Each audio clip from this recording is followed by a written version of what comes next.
Hello dear students, welcome in ASC starter. Dear students, आपका जो exam है SST का, तो मैं इस वीडियो में हिस्ट्री के कुछ इम्पोर्टेंट टॉपिक जो डिस्कस कर रहा हूँ।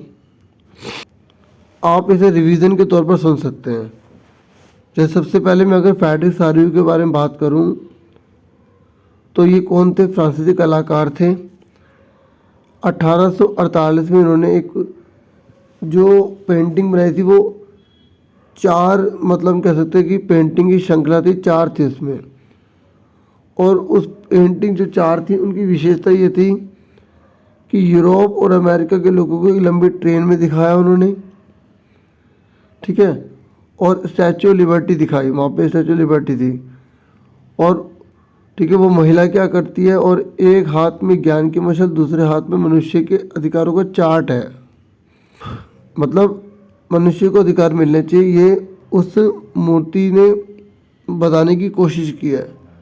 और नीचे जो है ना, वो निरंकुश संस्थाओं के प्रतीक टूटे फूटे, मतलब जनता का राजा की, ये बताने की कोशिश की है। और यूटोपियन की बात की है, मतलब एक ऐसा साम्राज्य जिसमें बहुत ज़्यादा खुशहाली हो, ठीक है। और एक बात और बोली कि जितने भी देश हैं ना, उन सबकी अपनी अपनी पहचान हो, अपने झंडे राष्ट्रीय वेशभूषा हो, जिससे वो देश पहचाना जा सके, ठीक है। और इस पिक्चर्स में उन्होंने ये भी दिखाया कि अमेरिका और स्विट्ज़रलैंड बाकी सभी देशों को लीड कर रहे हैं, मतलब नेतृत्व कर रहे हैं, और पीछे पीछे कौन है, ये देश दे रखे हैं। और जब एमसीक्यू बात है तो उसमें पूछ लेते सबसे आगे कौन है, तो ये अमेरिका, फिर स्विट्ज़रलैंड, ठीक है। उसके बाद फ्रांस और जर्मनी है। और जब हम पिक्चर में ऊपर में देखते हैं तो वहाँ पे मसीह, संत और स्वर्गदूत हैं, जो भाईचारे का प्रतीक है, ठीक है। और उसके बाद मैं आपसे डिस्कस कर लेता हूँ इटली का एकीकरण। देखिए, एकीकरण का मतलब होता है कि इटली ना कई अलग अलग देशों ने उसके टुकड़े करके उसको अपने कब्जे में ले रखा था। तो जो वहाँ पर महान व्यक्ति पैदा हुए, जैसे जोसेफ मैसनी, ठीक है, तो उन्होंने कहा कि भाई मुझे अपने देश जो है ना वो बिखरे नहीं चाहिए, मुझे इन सबको एकजुट करना है, मुझे अपना देश वापस चाहिए जिसके टुकड़े टुकड़े हो गए हैं। तो इन्होंने बहुत बड़ी भूमिका निभाई थी इटली के एकीकरण में। आपको पता है, इन्होंने अपने लक्ष्य को फैलाने के लिए ना मार्सिलम यंग इटली नामक गुप्त संगठन भी बनाया था, और इन्होंने यंग यूरोप भी बनाया था। इन्होंने कहा था कि इटली छोटे राज्यों के चिथड़ों की तरह नहीं रह सकता, ठीक है, ये इन्होंने बात करी थी। और ऐसे ही इनके साथ और भी व्यक्ति थे जिन्होंने संगठन में काफ़ी काम किया, ठीक है। और उसके बाद एमिनल सेकंड को सारनिया पीडमोंट पर जब इटली एकजुट हो गया ना, तो विक्टर एमिनल सेकंड को ही इटली का राजा बना दिया गया। तो मेन आप याद रख लो। और ये याद रख लो कि ये जो कैवोर था ना, 1859 में इसने ऑस्ट्रिया सेना से लड़ाई लड़ी थी और जीत पाई थी। और इनके साथ गैरिबाल्डी भी थे जिन्होंने बहुत बड़ा योगदान दिया। बस ये मेन आप याद रख लो, अगर बाकी आपने पढ़ रखा तो अच्छी बात है। हम जर्मनी के एकीकरण की बात कर लेते हैं। देखिए, नेपोलियन युद्धों के दौरान इनमें से कुछ राज्यों का अस्तित्व समाप्त हो गया, और युद्ध के अंत में जर्मनी में अभी भी 39 स्वतंत्र राज्य थे, और प्रशिया सबसे शक्तिशाली था। मतलब एक बात याद रखिए कि 18वीं सदी में ना जर्मनी के कई टुकड़े हो गए थे, और वो अपने अलग अलग बन गए थे, या कई देशों ने उन पर कब्जे कर लिए थे। तो फिर अंदर से राष्ट्रीय भावना पैदा होती है ना कि भाई हमें एक, हमारे इतनी इलाके जो अलग अलग हैं वो एक हो जाने चाहिए, ठीक है। तो ऐसी में एक असेंबली बुलाई गई कि भाई इस पर काम किया जाए। लेकिन ये असेंबली काम नहीं कर पाई। ऑस्ट्रिया का जो राजा था ना, तो उसके डर से जो है ना फ्रैंकफर्ट में जो निर्णय लिया गया था कि हम राजा बनाएंगे, तो उस समय प्रशिया का राजा जो था ना, उसने बात मानने से इनकार कर दिया था। लेकिन बाद में जो प्रशिया का जो मुख्यमंत्री था ना, ओटो वन बिस्मार्क, उसने कहा कि मुझे जर्मनी का एकीकरण करना है। तो उन्होंने बहुत मेहनत करी, कई युद्ध लड़े और जर्मनी को एकजुट कर दिया। और एक बात इसमें ये जरूर बता देना कि 7 तो लड़ाई लड़ी थी, ठीक है, इस प्रशिया के मंत्री ने, ठीक है, बिस्मार्क ने, और डेनमार्क, ऑस्ट्रिया और फ्रांस के साथ 3 युद्ध लड़े थे 7 सालों में, और सभी में जीत मिली थी। ठीक है, इसलिए क्या हुआ कि जर्मनी का एकीकरण हो गया। ठीक है, जर्मनी का राजा जो है वो राजा कैसे विलियम, ये ना एक बार चेक कर लेना एनसीईआरटी में कि क्या नाम था, तो थोड़ा मुझे यहाँ पे गलत लग रहा है। तो जर्मन सम्राट को, मतलब जर्मन का सम्राट बना दिया गया। अच्छा बच्चों, एक आता है महिला रूपक। तो जो मैरियन है ना, मैरियन और जर्मनी, ये 2 महिला रूपक आपको पता होना चाहिए कि दोनों किस किस देश से हैं। देखो, फ्रांस में उनका नाम मैरियन रखा गया, जो एक लोकप्रिय ईसाई नाम था जिसने लोगों के राष्ट्रीय के विचार को रेखांकित किया। यार ना, मैरियन जो है ना, वो फ्रांस के लिए हुआ था, और जो जर्मनी है ना, वो जर्मनी के लिए हुआ था। ठीक है, तो ये बहुत इंपॉर्टेंट है, जर्मनी के लिए और मैरियन फ्रांस के लिए। ठीक है, ये क्या थे, नारी रूपक या महिला रूपक थे, जिससे लोगों में चेतना जाग सके और देश के लिए काम कर सकें। और नेपोलियन कोड भी एग्जाम में आ जाते हैं 1804 कि नेपोलियन ने क्या क्या नियम बनाए थे। जैसे उसने परिवहन संचार को अच्छा कर दिया। ठीक है, उन्होंने कस्बों में और गिल्ड प्रतिबंध हटा दिए, और उन्होंने किसानों, कारीगरों, श्रमिकों, नए व्यापारियों के लिए एक नई नीति या स्वतंत्र नीति बनाई। और उन्होंने सबसे बड़ी बात क्या करी कि विशेषाधिकार खत्म कर दिए। मतलब ये नहीं है कि कोई राजा का बेटा होगा तो राजा बनेगा, या कोई बहुत बड़े मंत्री का बेटा तो मंत्री बनेगा। उन्होंने ये सब हटा दिया, और कानून सबके लिए बराबर है, संपत्ति का अधिकार, ये उन्होंने तय किया। ये नेपोलियन कोड 1804, ये याद रखना। मैंने थोड़ा थोड़ा बता दिया है ना। देखिए, ये पूछ लेता यूटोपियन क्या है। एक ऐसी अच्छी दृष्टि, मतलब सब कुछ बहुत अच्छा चल रहा है लेकिन उसका रियल में होना बहुत मुश्किल है, उसे यूटोपियन कहा गया। और राष्ट्र राज्य का मतलब जहाँ पे एक राजा की नहीं बल्कि मतलब आम जन मानस की भी अपनी पहचान हो। और ये आ जाता है हैब्सबर्ग साम्राज्य। देखो, टायरोल, ऑस्ट्रिया और सुडेटेनलैंड, बोहेमिया के अल्पाइन क्षेत्र सहित ऑस्ट्रिया हंगरी पर शासन करने वाला साम्राज्य। इनमें लोम्बार्डी और वेनेशिया की इतालवी प्रांत भी शामिल है। मतलब कौन कौन से इलाके आते हैं ना, कहाँ कहाँ तक इसने कब्जा कर रखा वो है ये। बाकी देखो, ये याद कर लो कि वियना की संधि 1815 में हुई थी, और जर्मनी का एकीकरण 66 से 71 में, और इटली का एकीकरण 1859 से 1871 तक। ठीक है, और नागरिक संहिता 1804 में लगी थी। फ्रांसीसी क्रांति 1789, और जो मैंने अभी आपको बताया था ना 1804 में, तो आप ये भी पढ़ सकते हैं। और देखिए, अब सबसे इम्पोर्टेंट सुन लीजिए। वियना की संधि 1815 में हुई थी। ठीक है, और ये जो ड्यूक मेटरनिक था ना, ये चाहता था कि राजा का राज ही रहे। ठीक है, इसलिए इसने एक बात भी बोली थी कि यदि फ्रांस छींकता है तो पूरे यूरोप को जुकाम हो जाता है। ये बहुत इंपॉर्टेंट लाइन है। अगर आपसे पूछेगा कि लाइन किसने बोली, तो ड्यूक मेटरनिक ने बोली थी। और ये ऑस्ट्रिया का चांसलर था ये। ठीक है, और ये चाहता था कि जो है राजतंत्र बना रहे, ये नहीं चाहता था कि जनता का राज आए। जबकि जिसे में ऐसे नहीं किया, अभी मैंने आपको बताया था ना कि इन्होंने जो है इटली के एकीकरण में बहुत बड़ी भूमिका निभाई। तो जैसे इन्होंने एक तो कार्बोनारी जो गुप्त संगठन था वो बनाया, ठीक है, और फिर उसके जो देश से बाहर गए थे अपने, मतलब देश निकाला दे रहे थे, तो मार्सेई में यंग इटली और बर्न में यंग यूरोप बनाया था इन्होंने, ठीक है।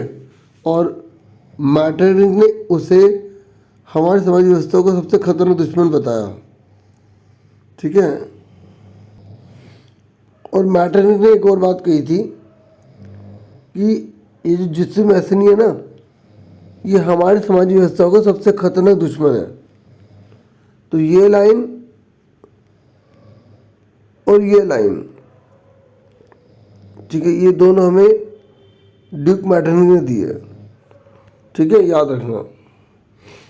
और जर्मनी का एकीकरण आपको जो मैंने बताया वो सुन सकते हो, ये अगर आपने पढ़ा हुआ है तो आप ये लिख सकते हैं, ठीक है। ऐसी इटली का है। और कावूर के बारे में आपको पता होना चाहिए कि सार्ने पिडमोंट का ये प्रमुख मंत्री था, ठीक है। और इटली के एकजुट करने में इसने भी बहुत भूमिका निभाई है।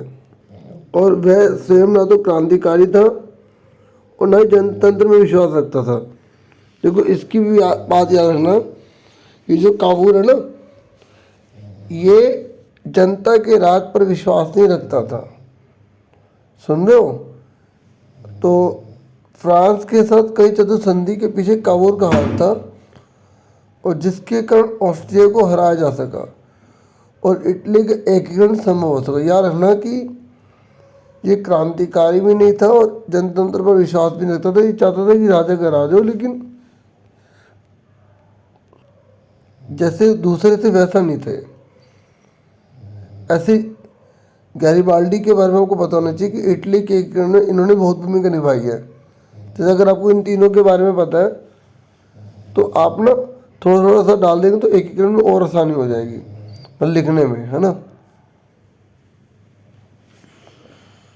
देखो यूनान है ना, यूनान, उनका स्वतंत्रता संघर्ष कैसा था यूनान का। देखो यूनान है तो उन पर ना जो टर्की है ना, टर्की, तो उन्होंने अपने जो है ना अधिकार कर रखा था। शॉर्ट में थोड़ा सा, ताकि अब थोड़ा थोड़ा लिखा हो। लेकिन यूनान के एक कवि थे जिनका नाम था लॉर्ड बायरन। उन्होंने बहुत सी कविता लिखी, लोगों को जागरूक किया, ठीक है, जिससे कि लोग बहुत बड़ी मात्रा में जागरूक हुए। लेकिन इनकी मौत हो गई थी 1824 में बुखार की वजह से। लेकिन अपने लोगों में बहुत बड़ी मात्रा में जिज्ञासा ये ला चुके थे ताकि यूनान आज़ाद हो सके। तो फिर टर्की को जो है कुस्तुनतुनिया की संधि के अनुसार यूनान को स्वतंत्र राज्य घोषित करना पड़ गया, और ये 1832 में हुआ था, ठीक है। एग्ज़ाम में ये भी बहुत बड़ा क्वेश्चन आया कि ब्रिटेन में जो राष्ट्रीयवाद आया वो दूसरे राष्ट्रीयवाद से कैसे अलग था। जैसे इटली में जब एकीकरण हुआ तो कितने युद्ध हुए, जर्मनी में हुआ तो युद्ध हुए, है ना। यूनान है तो वहाँ पर बहुत बड़ी मात्रा में विरोध हुए। लेकिन ब्रिटेन के अंदर जब राष्ट्रीयवाद आया तो वो सबसे अलग क्या होता, क्योंकि बुक में जब एनसीईआरटी का बुक खोलोगे ना तो ब्रिटेन का जब टॉपिक स्टार्ट होता है हिस्ट्री में, तो वो जो लाइन है वो जरूर देखना, उसी के बेस पर क्वेश्चन बन के आता है और आंसर उसका यही है, ठीक है। तो आंसर क्या मैं बताता हूँ, आप भी लिख रहे हो कि राष्ट्रीयवाद यहाँ पर उथल पुथल या क्रांति का परिणाम नहीं था, ठीक है। अगर आपसे पूछा ना ब्रिटेन में राष्ट्रीयवाद कैसे आया, तो बोलो उथल पुथल नहीं हुई है, क्रांति नहीं हुई, बल्कि लंबी चलने वाली प्रक्रिया थी। धीरे धीरे धीरे एक प्रोसेस चल रहा था। 18वीं सदी से पहले ब्रिटेन राष्ट्रीय राज्य नहीं था। ओंगल राष्ट्र ने अपनी शक्ति में विस्तार के साथ साथ अन्य राष्ट्रों के द्वीप समूह को विस्तार आरंभ कर दिया, और धीरे धीरे धीरे शक्तिशाली हुआ ना, तो इन अन्य राष्ट्रीय द्वीपों को अपना विस्तार करवा दिया। तो इस तरह धीरे धीरे धीरे एक राष्ट्रीय राज्य बन गया। और 1688 में संसद ने राजतंत्र से शक्तियों को ले लिया। अब वहाँ पर राज्य सिर्फ नाम मात्र होते हैं, ठीक है। 1707 में इंग्लैंड और स्कॉटलैंड को मिलाकर यूनाइटेड किंगडम भी बना दिया गया, देख रहे हो। इंग्लैंड और स्कॉटलैंड मिल के ना यूके कहलाते हैं, यूनाइटेड किंगडम।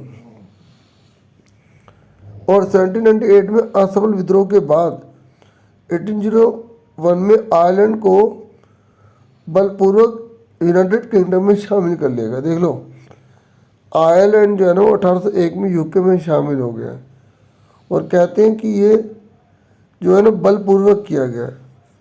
और जब नया ब्रिटेन बना उसके पीछे एक ये भी कारण था कि चीन ने बहुत बड़ी मात्रा में पूरे ब्रिटेन को एकजुट करने में योगदान दिया। ठीक है, अब देखो बाल्कन के ऊपर भी क्वेश्चन आ जाता है कि ये जो बाल्कन समस्या क्या थी। देखो बाल्कन ना एक तो भौगोलिक और दूसरा निजाती रूप से बहुत अलग था, और जिसमें ना पहले एक ही बहुत सारे मतलब जैसे राज्य होते हैं ना वो थे, एक ही जुड़ थे। रोमानिया, बुल्गारिया, अल्बानिया, ग्रीस, ठीक है, मकदूनिया, क्रोएशिया, स्लोवानिया, सर्बिया, ये सब शामिल थे। लेकिन इनमें ना आपस में लोगों की नहीं बनी। एक सबसे इम्पोर्टेंट क्वेश्चन इसमें आता है कि स्लाव किसे कहते हैं। तो जो भी इन क्षेत्रों में रहते थे ना, बाल्कन के क्षेत्रों में, उन्हें स्लाव कहा गया। और बाल्कन क्षेत्र का एक बड़ा हिस्सा ऑटोमन साम्राज्य के नियंत्रण में था। ठीक है, और जब यह राष्ट्रवाद फैला तो ये एकजुट होने की जगह अलग अलग हो गए, तो ये बाल्कन में समस्या पैदा हो गई थी। देखो जैसे बहुत से, जब हमने ऊपर पढ़ा, बहुत से थे तो जैसे इटली एकजुट हो गया है ना, लेकिन ये एकजुट ना होके ना जब इनको समाजीवाद से छुटकारा मिला ना, तो उल्टा ये एकजुट होने की बजाय ये अलग अलग ही हो गए। और क्योंकि हर किसी में अपनी आकांक्षाएं थी, और ये जो थे ना ये जमीनों पर कब्जा करना चाहते थे, और इनमें आपसी प्रतिस्पर्धा बहुत थी। ये थी बाल्कन की कहानी। ठीक है, बाकी आपके सामने ही है। और देखो कभी कभी फ्रैंकफर्ट संसद पर भी आ जाता है, तो आप बता दे रहे कि जर्मनी के अंदर स्थापित थी, और इसमें जनरल नेशनल असेंबली थी, इसमें वोट डालते थे। ठीक है, और 831 निर्वाचित प्रतिनिधियों ने एक सजे जुलूस में जाकर फ्रैंकफर्ट संसद में अपना स्थान ग्रहण किया। और कब कितने लोग गए थे? 831। और यह संसद सेंट पॉल चर्च में आयोजित हुई थी। ठीक है, उन्होंने एक जर्मन राष्ट्रीय राज्य के लिए संविधान का प्रारूप तैयार किया कि पूरे जर्मन एक साथ रहना चाहिए, एकजुट होना चाहिए। ठीक है, पर अभी जो था ना जर्मनी, वो एकजुट नहीं था, बहुत से अलग अलग देशों ने कब्जे कर रखे थे। लेकिन इन्होंने संसद बुला के बोला कि ये पूरा एकजुट होना चाहिए। लेकिन राजा फ्रेडरिक विलियम चतुर्थ को ताज पहनाने की पेशकश की, तो वो ने मना कर दिया। ठीक है, और जिसकी वजह से सारा का सारा जो काम तो धरा का रह गया। संसद में मध्य वर्गों का प्रभाव बहुत था। मध्य वर्ग बहुत ज़्यादा शक्तिशाली था, उन्होंने मजदूरों कारीगरों की बात ही नहीं सुनी। तो जिसकी वजह से क्या हुआ कि सैनिक को बुलाया गया और असेंबली भंग हो गई, कुछ काम ही नहीं हो पाया, आपस में खुद ही उलझ गए। और देखो ये भी क्वेश्चन एग्जाम में कभी कभी आ रहा था कि महिलाओं ने क्या किया है। आप बोल देना कि उन्होंने संगठन बनाए हैं, सामाजिक पत्रों का प्रकाशन किया है, ठीक है, और वोट डालने के लिए संघर्ष कर रहा है, इस तरीके से। और देखो टूटी बेड़ी किसका प्रतीक है? आज़ादी मिलने का। ये आप 9th में पढ़ चुके हैं ना, तो पढ़ लेना, क्योंकि मैचिंग में आ जाता है ये। मैचिंग में उगते सूर्य की किरणें किसके? एक नए युग की शुरुआत के। बाकी आप खुद पढ़े। देखो ये जो चित्र किसका है?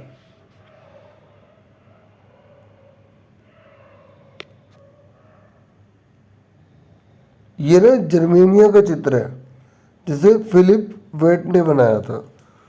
और ये मारियाना का चित्र जो फ्रांस का है। ये फ्रांस का और जर्मनी का है। और ये विभिन्न प्रतीक चिन्ह जिनका उपयोग राष्ट्रीयवाद के विकास के लिए किया गया। अगर हमने राष्ट्रीयवाद को बढ़ाना ना, उसके लिए। देखो मैंने आपको बताया, जब फ्रांस सीखता है तो बाकी यूरोप को सर्दी जुकाम लग जाता है, मेटरनिक। ठीक है, और मैसिनी हमारी समाज व्यवस्था के लिए सबसे खतरनाक दुश्मन है, मेटरनिक ने बोला। और निरंकुशवाद, जिस पर कोई अंकुश नहीं होता, जैसे राजा का राज। कल्पनादक्ष यूटोपिया बता दें, जो कल्पना हम कर रहे हैं उसका होना असंभव है। और जनमत संग्राम मतलब जनता से पूछकर किसी बात पर फैसला लेना कि जनता उसे स्वीकार करेगी, अस्वीकार करेगी। रूढ़िवाद का मतलब होता है पुरानी परंपरा, पुराने रीति रिवाजों को मानना, उसको फॉलो करना। फ्रेडरिक सरायु कौन था? ड्यूक मेटरनिख कौन था? फ्रेडरिक सरायु तो फ्रांसीसी चित्रकार था और ड्यूक मेटरनिख ऑस्ट्रिया का चांसलर था। उसके बाद है भारत में राष्ट्रीयवाद। अब वैसे तो ये बहुत बड़ा चैप्टर है, थोड़ा सा बता देता हूँ। जैसे इसमें एक तो रामचंद्र जो है, ठीक है, उसके ऊपर आ रहा था, और जो गिरमिटिया मजदूर थे ना, अलूरी सीताराम, तो उसके क्वेश्चन दोनों जरूर कर लेना। और बाकी देखो इसमें अगर ऊपर ऊपर से टीचर देते तो जलियांवाला बाग, जो 13 अप्रैल 1919 को जलियांवाला बाग में हुआ था, ये हत्याकांड हुआ था। जनरल डायर ने गोलियां चला दी थी, ठीक है, और जिसकी वजह से बहुत से लोग मारे गए थे। इसी घटना को जलियांवाला बाग हत्याकांड कहते हैं। ऐसे इसमें कहा था रोल्ड एक्ट क्या है? तो रोल्ड एक्ट एक ऐसा कानून है जिसमें किसी व्यक्ति को अपील, वकील, दलील का कोई अधिकार नहीं होता, व्यक्ति को 2 साल के लिए जेल में डाल देते हैं, ठीक है। और कांग्रेस की जो स्थापना है वो बम्बई में हुई थी, और किसने करी थी? और ए ह्यूम ने करी थी, ठीक है। और उसके अध्यक्ष कौन बने थे? व्योम चंद्र बनर्जी, ठीक है। और वंदे मातरम किसने रचा था? 1870 में बंकिम चंद्र ने, ठीक है। तो इस तरीके से थोड़ा थोड़ा बताऊंगा मैं, ठीक है। और इसमें जैसे सविनय अवज्ञा आंदोलन और असहयोग आंदोलन में क्या अंतर है?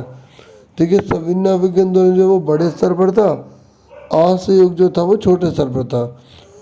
जो सविनय अवज्ञा आंदोलन है ना, उसमें हम पूर्ण स्वराज की मांग कर रहे थे और ब्रिटिश सरकार के कानून नहीं मानेंगे, ये बात कर रहे थे।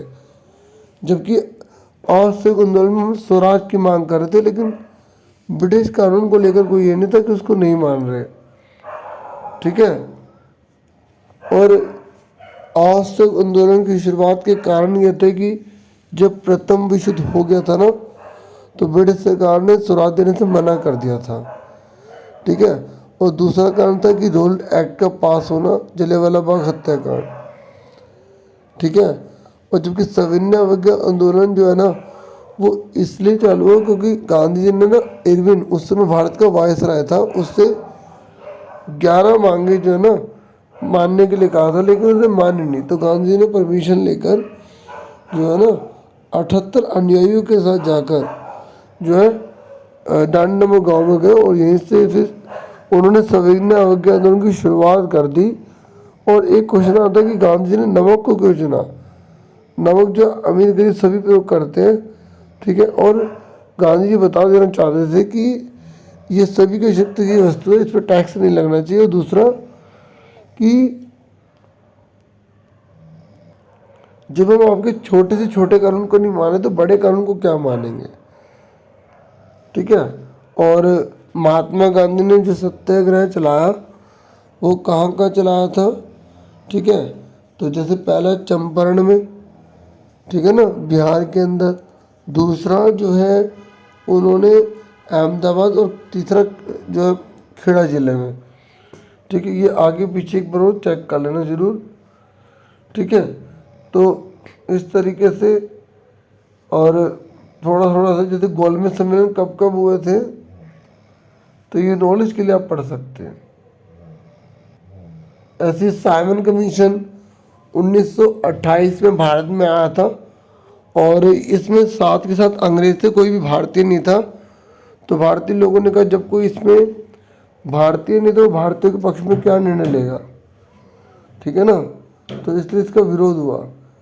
ऐसी जैसे एक आता है सविनय अवज्ञा आंदोलन की कमियां क्या थी, ठीक है, कमी मतलब सीमाएं।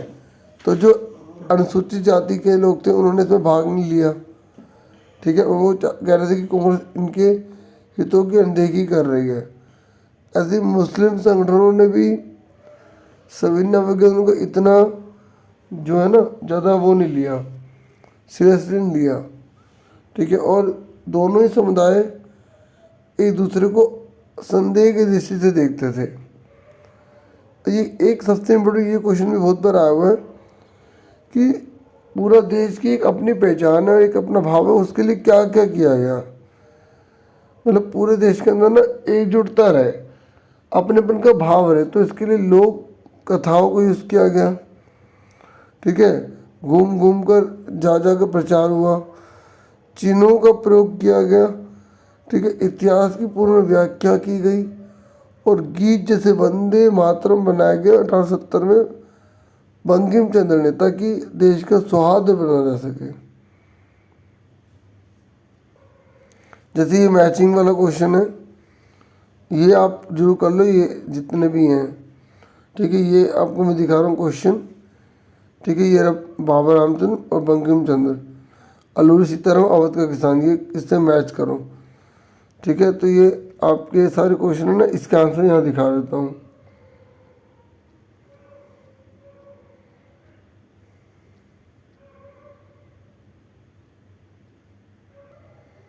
ये आंसर है।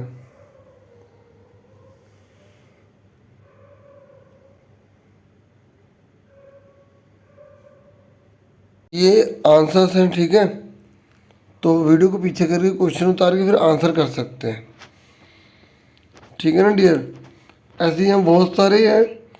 आपके पास भी सपोर्टिंग मटेरियल अवेलेबल होगा, नहीं तो आप जो है वीडियो देख सकते हैं। सपोर्टिंग मटेरियल कैसे पता लगाना है, नहीं तो आप गूगल पर DOE सपोर्टिंग मटेरियल लिखिए, आ जाएगा। तो देखिए, हिस्ट्री का बच्चे बहुत ज़्यादा पूछ रहे थे, तो थोड़ा बहुत मैंने बताने की कोशिश की है। बाकी देखो काफ़ी अंदर से कई बार चीज़ आ जाती है, जैसे सविनय अवज्ञा आंदोलन दोबारा चालू क्यों हुआ, क्योंकि देखो गांधी जी और इरविन के बीच में समझौता हुआ था। ठीक है, तो इरविन ने बोला था हम आपकी कुछ मांगे मान लेते हैं, कुछ बाकी जो मांगे वहाँ गोल्ड मिल में चाहिए। तो उन्होंने कहा कि ठीक है, लेकिन इरविन ने बोला कि आपको भी हमारी मांगे माननी पड़ेगी, जैसे आप सविनय अवज्ञा आंदोलन को मना कर दें, मतलब बंद कर दें। तो वही महात्मा गांधी ने बंद कर दिया था। फिर जब वापस आए ना, तो उन्होंने सविनय अवज्ञा आंदोलन को शुरू कर दिया। ठीक है, तो यही कारण था कि सविनय अवज्ञा आंदोलन दोबारा से चालू क्यों हो गया। बाकी देखो थोड़ा सा और डीपली वगैरह पढ़ लेना, जैसे 26 जनवरी को ही हम गणतंत्र दिवस क्यों मनाते, जबकि हमारा जो संविधान है वो 26 नवंबर को तैयार हो गया था। देखिए 26 जनवरी को हम इसलिए कहते हैं क्योंकि 26 1930 को ही ना हमने अपने आप को स्वतंत्र घोषित कर दिया था। तो उसी दिन को याद रखने के लिए 26 जनवरी को गणतंत्र दिवस मनाते हैं। और हो सकता है थोड़ा सा आवाज़ आपको नींद सी बाकी लग रहा हो, तो टाइम इस हिसाब से था, तो मैंने इसलिए कोशिश किया बनाने की। बाकी देखो खूब अच्छे से पढ़ो। और ये जो खान अब्दुल गफ्फार खान थे ना, ये इन्हें सीमांत गांधी कहते हैं, क्योंकि ये भारत के 2 टुकड़े होने देना चाहते नहीं थे। ठीक है, सीमांत गांधी इन्हें कहते हैं। ठीक है डियर, तो अभी के लिए आज के लिए इतना काफ़ी है, और मेरी तरफ से आप सबको ऑल द बेस्ट। ठीक है, 1916 का लखनऊ समझौता भी एक बार जरूर देख लेना, और अल्लूरी सीताराम राजू वाला भी देख लेना, जो मैंने अभी आपको शुरू में बताया था, जरा आप देख लेना। गांधी इरविन समझौता समझ में आ गया ना। ये थोड़ा सा बता दो, गांधी और इरविन के बीच में जो समझौता हुआ था ना, उसे बोला गया। और एक पूना पैक्ट है जो गांधी जी और अम्बेडकर के बीच में हुआ था। चलो डियर, ऑल द बेस्ट मेरी तरफ से आप सबको। और जो मैप वाली वीडियो है, जो और दूसरी वीडियोस हैं, वो अगर आपने नहीं देखी तो डिस्क्रिप्शन में आपको लिंक मिल जाएगा। Thank you once again.